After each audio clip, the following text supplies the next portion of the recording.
Good evening and welcome to Sunset News this Wednesday evening. As always, we bring you news, community stories, economics, weather, and sports. I am Glenn Rashipura. In the news tonight, Executive Director of the Office of the Prime Minister, Eben Nashandi, during the Vulnerability Assessment and Analysis announcement today, revealed that the Namibian government, through the OPM, will roll out a drought relief program, food assistance to drought-affected subsistence farmers in rural areas in all 14 regions, effective the 1st of October 2023 to June 2024, while a further livestock support program will be implemented from the 1st of October 2023 to the 31st of March 2024. The program is expected to cost the government $892.4 million Namibian. According to Nashandi, support for affected households will depend on the size of the household. Food parcels will include maize meal, cooking oil, and fish. Elizabeth Cabes reports. Current year's VAA was conducted between May and July 2023, and we covered both urban and rural areas in all the 14 regions. And the primary data which was collected was also supplemented by secondary data from other key sectors, which are Ministry of Agriculture, the Bank of Namibia, the Ministry of Finance, wherever that data is relevant. So that data was also used to complement. The key findings that really emanated from this analysis are as follows. Rainfall performance. According to the Namibia Meteorological Service seasonal report of 2022-23, Namibia experienced below normal and sporadic rainfall, which culminated in a combination of flash floods and dry spells in some parts.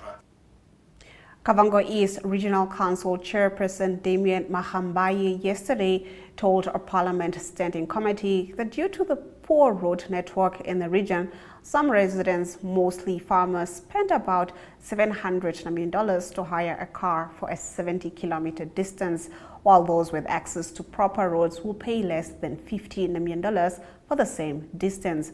Mahambayi's sentiments were a response to a member of the Parliamentary Standing Committee on Transport, Infrastructure and Housing who asked the leadership of the region and other stakeholders to paint a picture as to how much residents are forced to pay for transport where bad roads exist.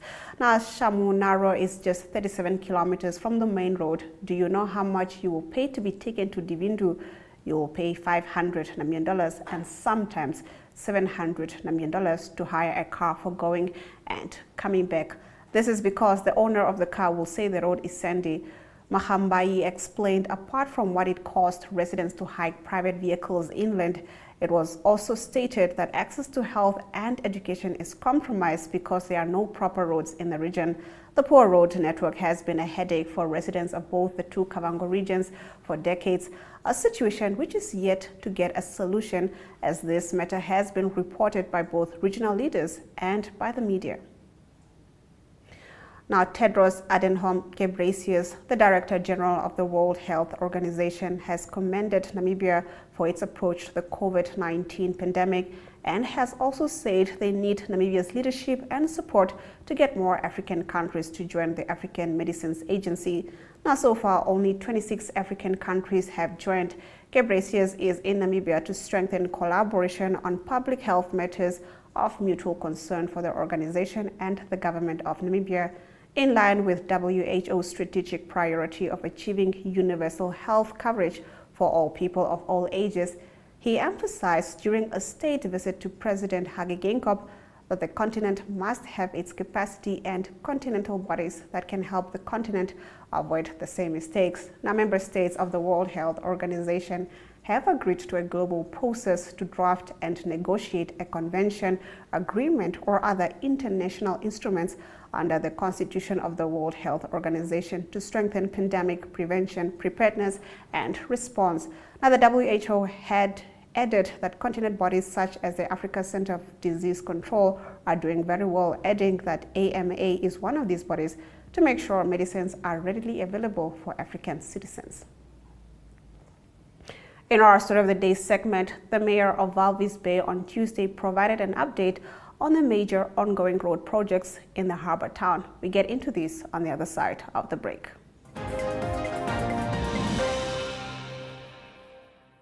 Welcome to Active Kids, a daily TV show that sparks creativity, learning, and fun for young minds. With exciting activities and lessons, Active Kids inspires curiosity and a love for learning. New face to the 50. The perfect mix of play and education. Don't miss out on the fun. Tune into Active Kids on NTV every weekday at 10 o'clock and let the adventure begin.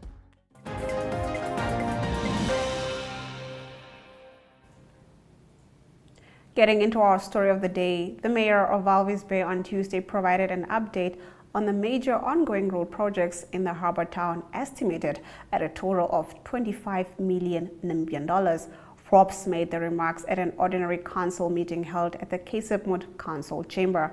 Let's take a look. This said, I would like to give a summary update on the current major road projects that are ongoing and has been awarded.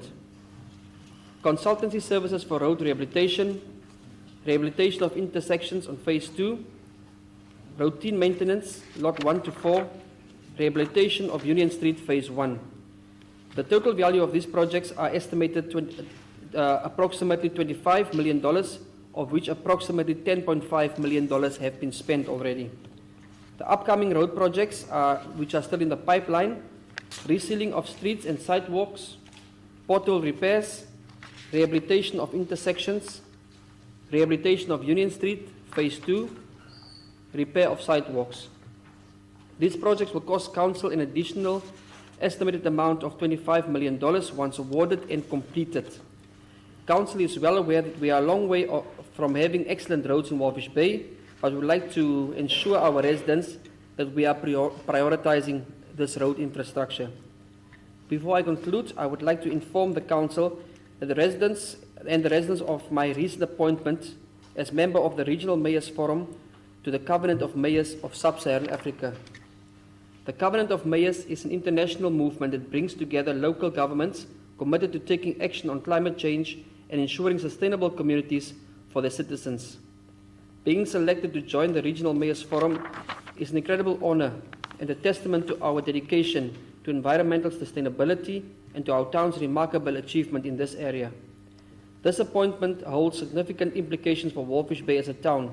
By participating in the Regional Mayors Forum, we will have the opportunity to exchange ideas, best practices, and innovative solutions with other mayors from the region. Moving on to community news, Team Ekanjo addresses the internship program's nationalization. We get into this on the other side of the break.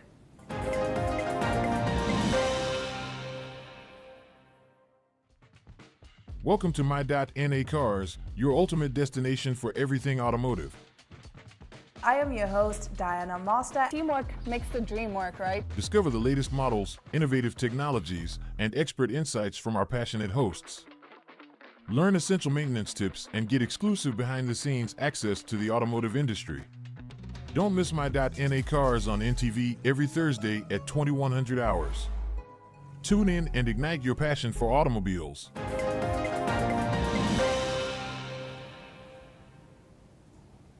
MTC's Chief Human Capital and Corporate Affairs Officer, Team Ekanjo, addresses the Namibia National Internship Program's nationalization, urging corporate engagement for its expansion.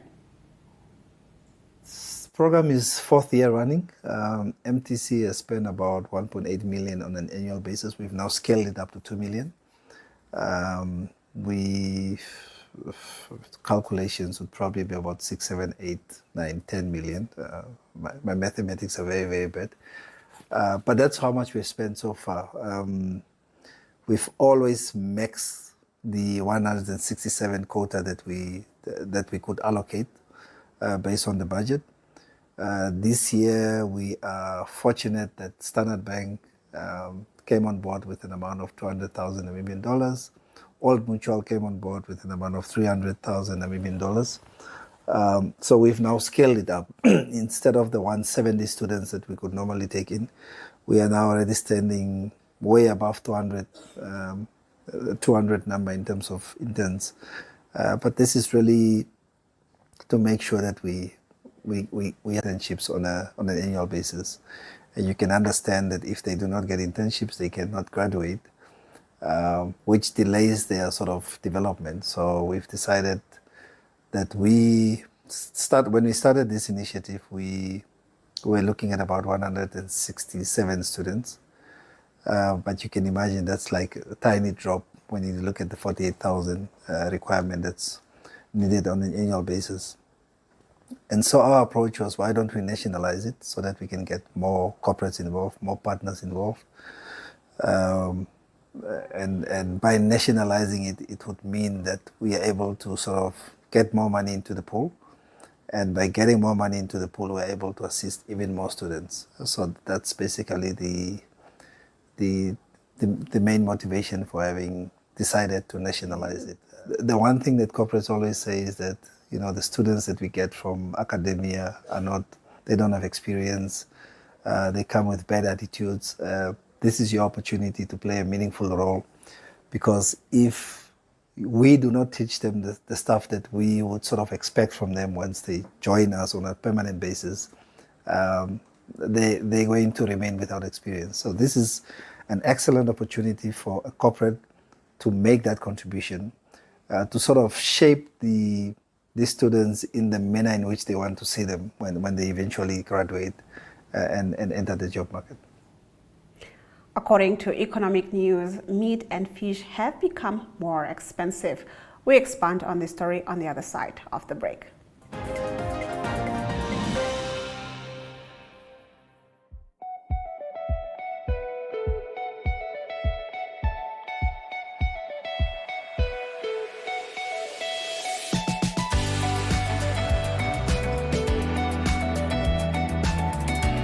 To another exciting episode of Irongo Top.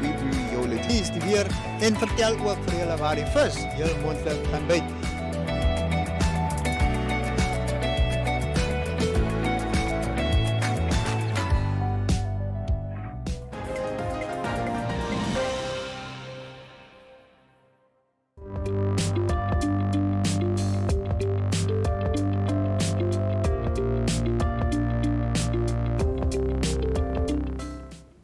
Getting into our economic news, meat was 9.2% more expensive in July on an annual basis, according to data provided by the Namibia Statistics Agency.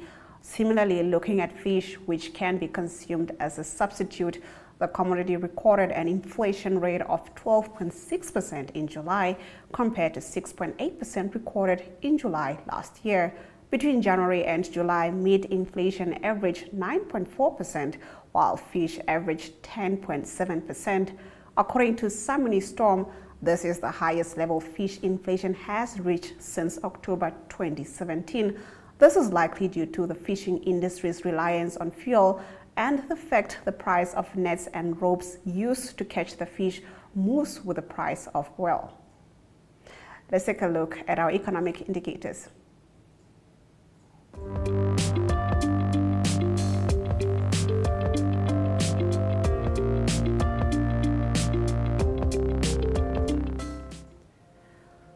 The Namibian dollar trades against the British pound at 23.63, against the euro at 20.38, against the US dollar at 18.65. 2 Namibian dollars and 56 cents gets you 1 Chinese yuan. On the commodities market, gold and Brent crude oil went up, with Brent crude oil trading at 0.12%, going for $85.54 per barrel.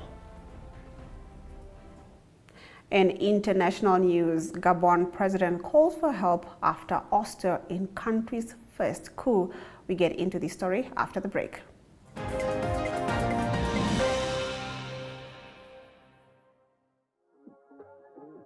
We are so excited to be kickstarting your morning with entertainment. Everything was happening during this past weekend. Yes. Exciting news. Wow, no, she was killing it already. In my opinion, I don't see anything wrong with him serving the full term. as well as keeping you informed on the issues that you need to know happening in and around our country.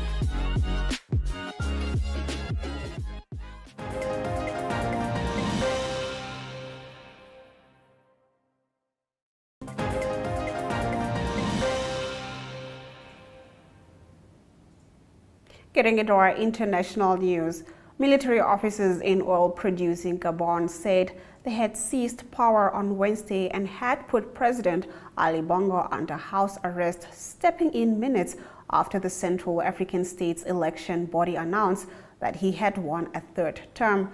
The officers, who said they represented the armed forces, declared on television that the election results were cancelled, borders were closed, and state institutions were dissolved after a tense vote without international observers that was set to extend the Bongo family's more than half a century in power.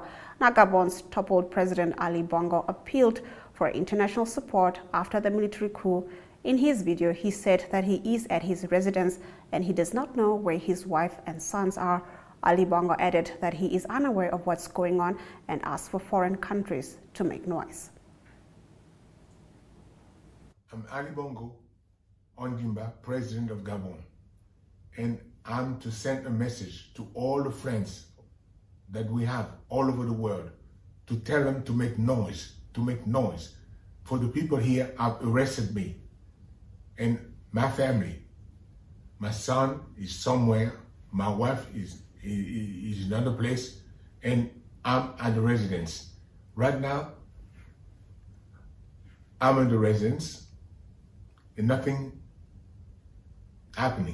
is happening. I don't know what's going on.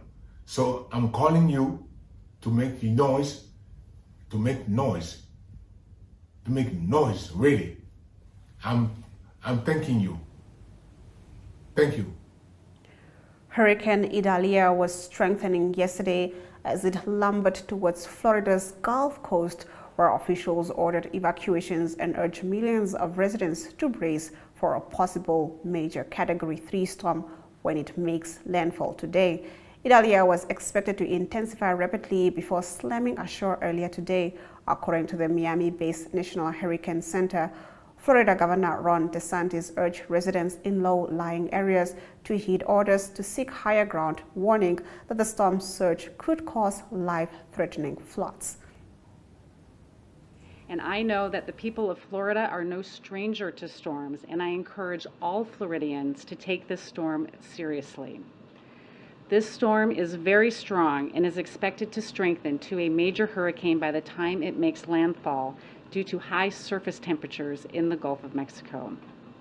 This means heavy winds, high winds, heavy rain, and a forecasted 12-foot storm surge in some of the areas along the western coast.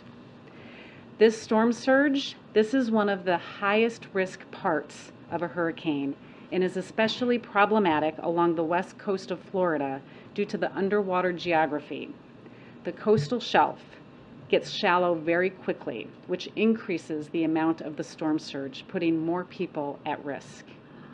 Very few people can survive being in the path of major storm surge, and this storm will be deadly if we don't get out of harm's way and take it seriously. As the President said to Governor DeSantis in his own conversations yesterday, FEMA and the entire federal family are activated to support the people of Florida.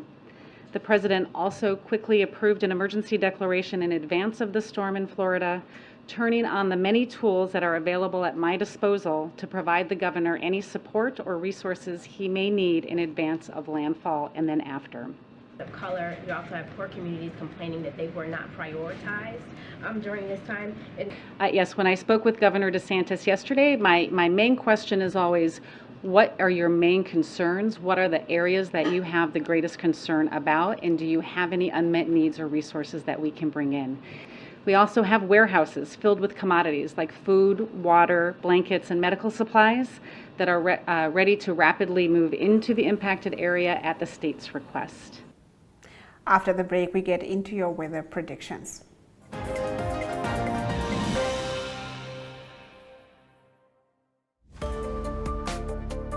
Namibians are still safe. Everywhere else, the Supreme Court said we are not going to rely on foreign judgments By all means, we try to not make journalists public figures, but at the end of the day, they are. Very good evening. My name is Taiwan Jabela, your host. With their Protestant offsprings. But the implementation, like she's saying, is another thing.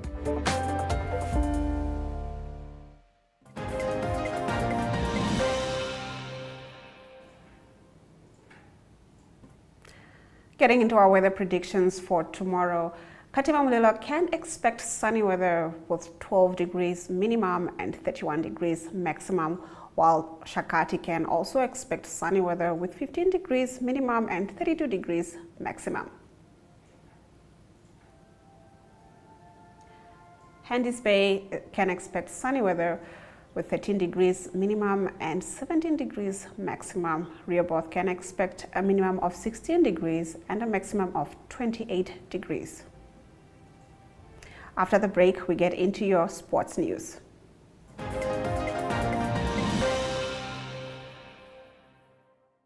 Welcome to What's Cooking, where culinary passion meets expert insights.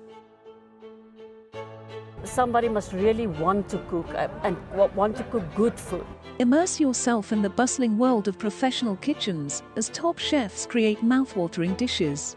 Join us for in-depth interviews as our host explores the experiences and expertise of our guest chefs. Don't miss out. Tune in to What's Cooking on NTV every Friday at 2100 hours and let the culinary adventure begin.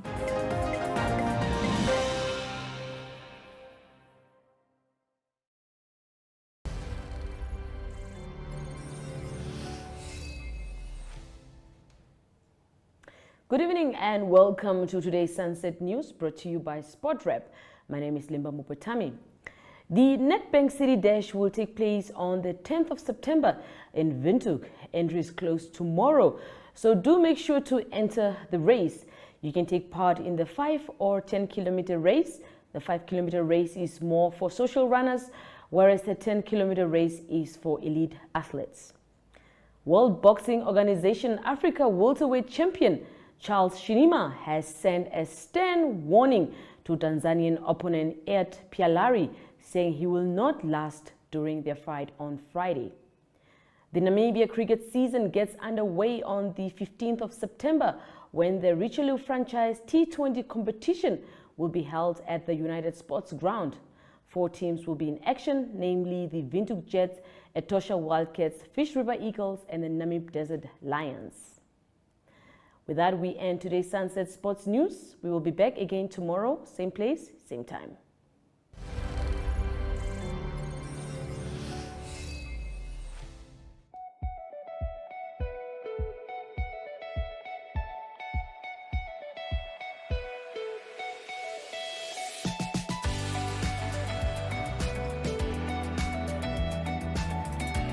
To another exciting episode of Irongo Talk. Hier is die weer en vertel ook vir julle waar die vis heel moontlik gaan byt.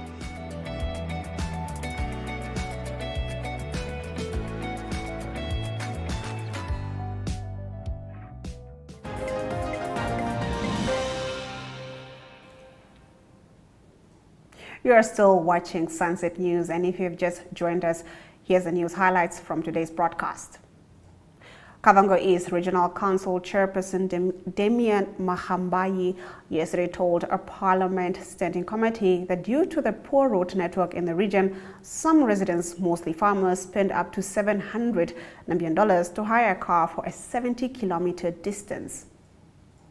Tedros Adhanom Ghebreyesus, the Director General of the World Health Organization, has commended Namibia for its approach to the COVID-19 pandemic and has also said they need Namibia's leadership and support to get more African countries to join the African Medicines Agency. World Boxing Organization's Africa welterweight champion Charles Shinima has sent a stern warning to Tanzanian opponent Ed Pialari, saying he will not last during their fight on Friday. And with that, we've come to the end of the broadcast. Make sure you join Sunset News on Facebook, on all the NMH platforms on weekdays, as well as on our website, oneup2.com. Sunset News screens on DSTV channel 285 and GoTV channel 25 every weekday from 7:30 p.m. to 8 p.m. I am Glenora Shipura, and this has been Sunset News. Don't end your day without us.